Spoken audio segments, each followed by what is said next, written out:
సంక్రాంతి సీజన్లో సినిమా సందడి మొదలైపోయింది. First వార్ని start చేస్తూ మహేష్ బాబు నటించిన గుంటూరు కారం, తేజ సజ్జా నటించిన హనుమాన్ సినిమాలు ఆడియన్స్ ముందుకు వచ్చేశాయి.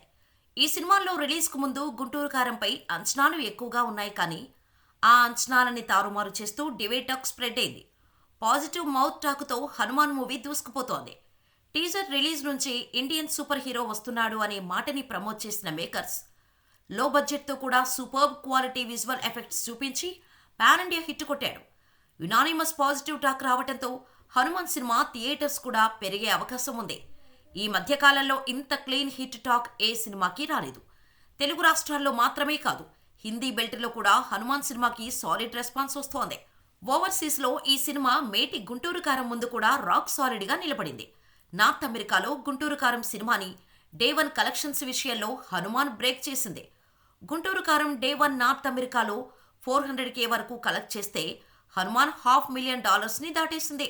హనుమాన్ సినిమా మహేష్ అడ్డా అయిన నార్త్ అమెరికాలో గుంటూరు కారం సినిమాని డామినేట్ చేస్తుందని ఎవరూ ఊహించి ఉండరు. ఈ రోజుతో హనుమాన్ మూవీ 1 మిలియన్ రీచ్ అయి బ్రేక్ ఈవెన్ మార్క్ చేరుకోనుంది. హనుమాన్ సినిమా బ్రేక్ ఈవెన్ మార్క్ చేరుకునే మొదటి సెంటర్ నార్త్ అమెరికానే అయ్యే అవకాశం ఉంది.